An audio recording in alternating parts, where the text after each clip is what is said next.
Welcome back to Your Voice. In this episode, I'm going to speak about some unspoken rule that you should follow in your relationship. More specifically, of course, something like actual romantical relationships, not friends and whatnot.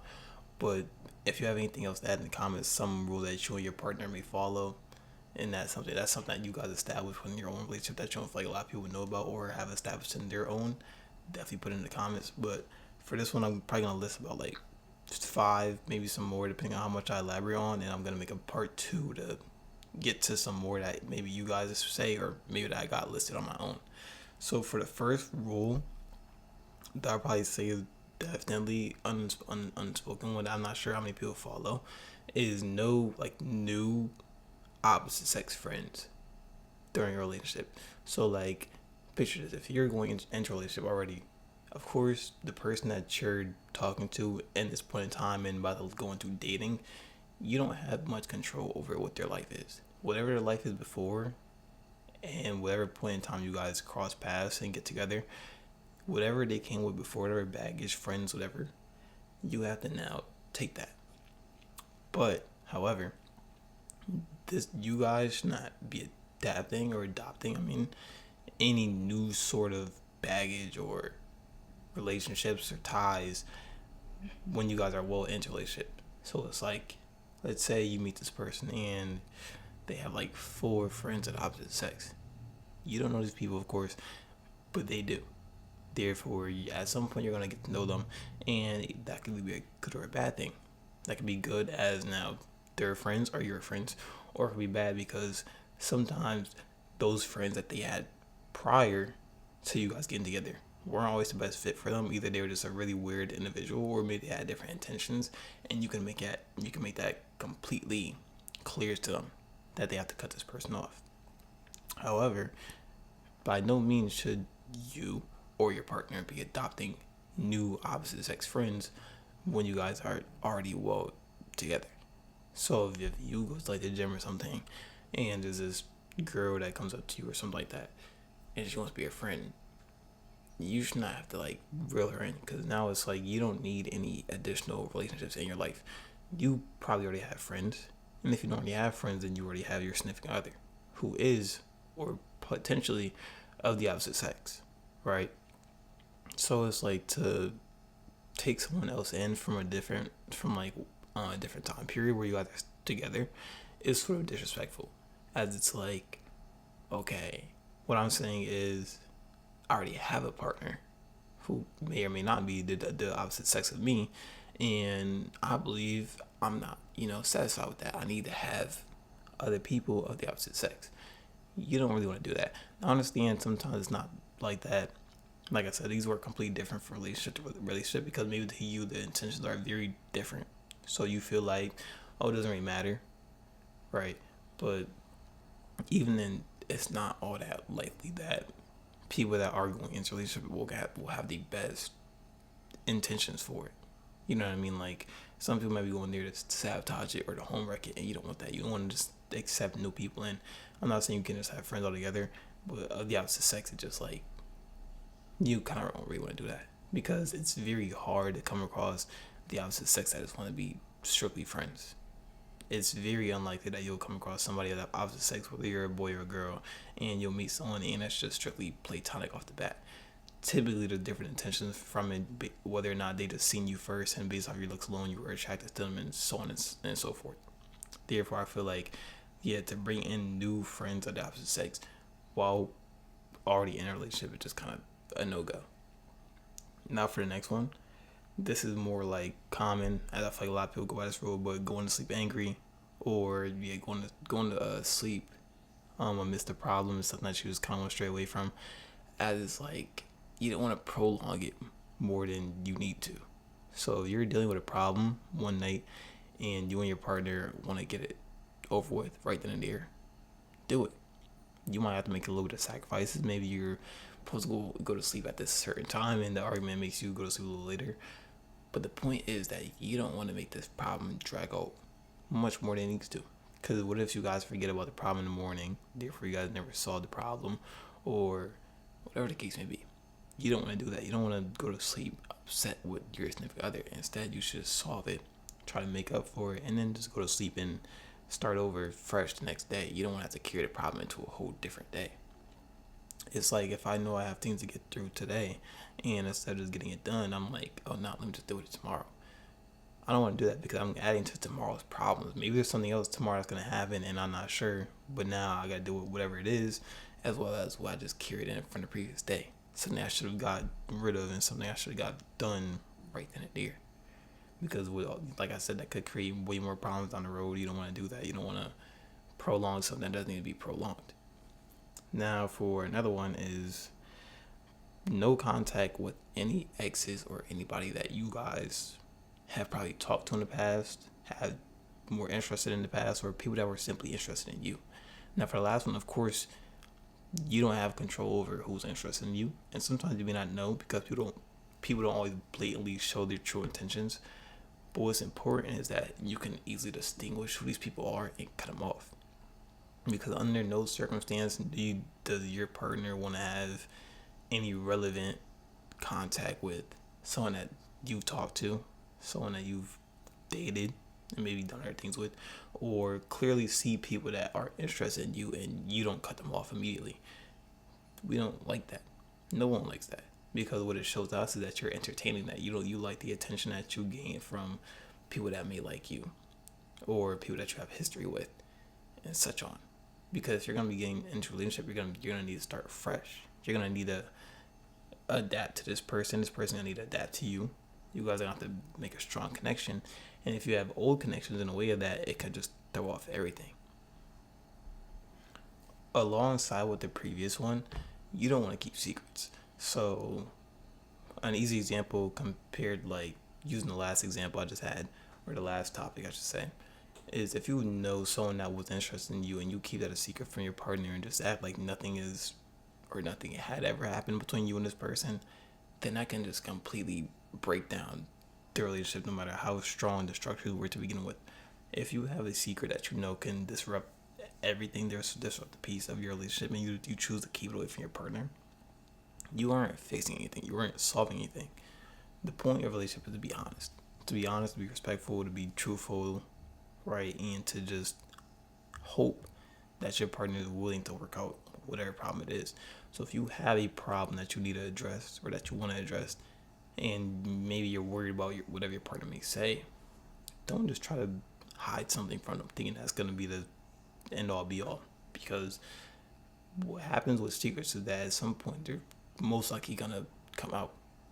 Whether you told somebody else and that person decides to run their mouth, or maybe in an argument, and you can no longer control your emotions, so you end up blabbering out something that just like comes off as a surprise to your partner, and now that's gonna make a whole separate issue, because now it's like, what are you talking about? Why all of a sudden are you bringing up information that I had no idea of, and now we have to get to the bottom of that, as well as figure out whatever we're arguing about, if that makes sense. And it's even worse because it's like, if you know you're keeping in contact with somebody that you liked or that liked you, and your partner doesn't know that, they think it's just a friend or something of the sort, then it's like, whatever else that you may be keeping a secret from them, you might as well just forget about it. Don't even say it. Because what that's going to do to your partner is that's going to destroy their trust all around. Because now it's like, what other secrets are you keeping? And even if you tell them what their secrets you're keeping, they can never fully believe you, because you might have something else they may not know about. And even if you don't, they will never truly know that, because you kept something so severe from them, thinking that it's going to justify everything else and it's going to be okay. And no. Whatever you have that you know your partner deserves to know, let them know. Tell them. Even if you're worried about what they may say, how they may react, the point is that you're being honest. So if you have nothing left but to be honest, just know you're still playing your part. But by not being honest, by choosing not to do the right thing, you're not doing what you need to be doing. You're in the wrong just as much as they may be if they choose not to work the problem out, or if they choose to be upset with you. By choosing to not be truthful and choosing not to at least try to work toward the issue, then it's like you're in the wrong by choosing to just hide it altogether, because hiding is going to do much for you besides prolong it just as much as sleeping through a argument, if that makes sense. But just as much as you don't want your partner to keep secrets or anything, what's also very important to have amongst your relationship, or just simply a rule that you should have amongst yourself, is just try to assume the best until proven otherwise. So if you feel like there's something that's going on with your partner, you don't want to just try to like investigate it or just like full on go into a deep dive and just accuse them of this and that. Try to find reasons to accuse them, so on and so forth. Try to assume the best. Try to address it with them first. Do anything else that would just make it not seem like you're trying to like antagonize them, pretty much. Because you don't know what's really going on, and then what if you're wrong? What if all this information that you're trying to bring up and all this guilt that you're trying to push onto them, you just so happen to not be right in the first place. Now it's like you feel like you just did that for no reason, and your partner feels like you did that for no reason either, because your partner gonna think that you can't trust them, and they might not be able to trust you, because why would you put yourself in that sort of predicament? Now I understand sometimes, intuition or gut feeling, you feel like something is going on but you just can't prove it. That's common, and to a decent amount of times where it's like you have that feeling and it might be right, or maybe based off your history, yeah, every time that you've had a gut feeling or every time your intuition spoke to you, it was always right. So you feel like it's within your powers and it's up to you to make sure that you're right this time and try to find every reason to be right and to prove them wrong. But my two issues with that is, one, the possibility of being wrong. Now it's like you just did all that stuff for no reason, and your partner may not want to even be with you in the first place anymore because you just show that you're kind of crazy. With everything that you just did right now, you show that you're kind of like unhinged a little bit, and you would just follow your intuition, your gut feeling over your partner any day of the week, which is not okay. Secondly, I feel like if you think your partner is doing something bad all the time, I'm not saying that like manifestation is just real or not, but it may lead to something down the road where it's like, oh, my partner's probably cheating, or they're doing this, that, and third, and you swear that it's like every single bad thought you have is clearly true. Not saying it can be or that it will be, but who knows? Because by you putting all that negative energy out there and putting it on your partner even can make something happen. Because why are you thinking so negatively? Why are you wishing so much negative and pushing on so much negative like energy and thoughts onto your partner? Because now something of the sort may happen just because you feel like it was already happening in the first place, which is pretty stupid and pretty just like, yeah, unrational or irrational to pretty much think in the first place. Whereas you could just be hoping the best, and yeah, now if something does happen, it's like at least you had high hopes. You had high hopes. You put your trust in them, and if they prove you wrong, then it's like don't feel like you need to lower your expectations in the future. Just understand that you did nothing wrong. Like I said, it's not good to try to antagonize them, because if you antagonize them and you're wrong, now look at you.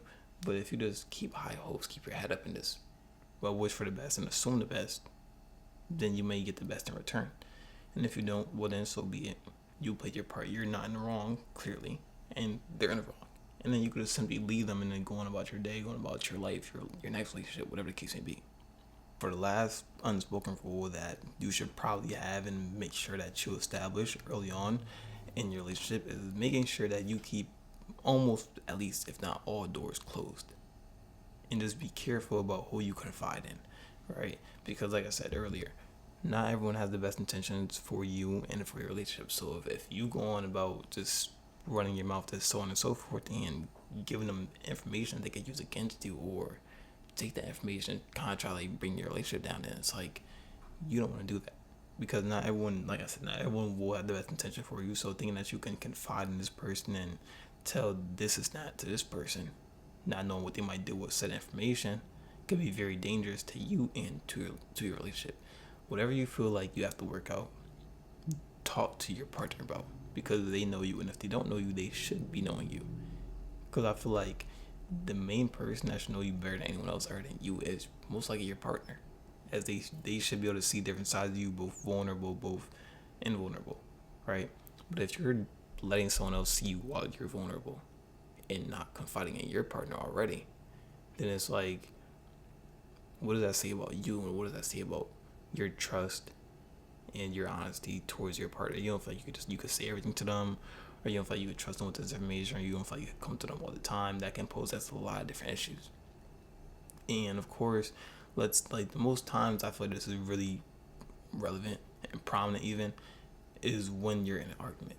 Because when you're in an argument where you're going through a situation with this person or your partner, you feel like you guys are on two separate sides. Therefore, you trying to get your point across to them may not work. So you try to go and get evidence. You try to go get like support, or at least like assurance, like reassurance, or just like someone else to talk to in that meantime. You don't want to do that. And I understand we have close friends. Like I said, this rule just depends. Like each one of these rules just go one relationship to another. One relationship may have this rule, one may not. So don't feel like you have to adapt every one of these.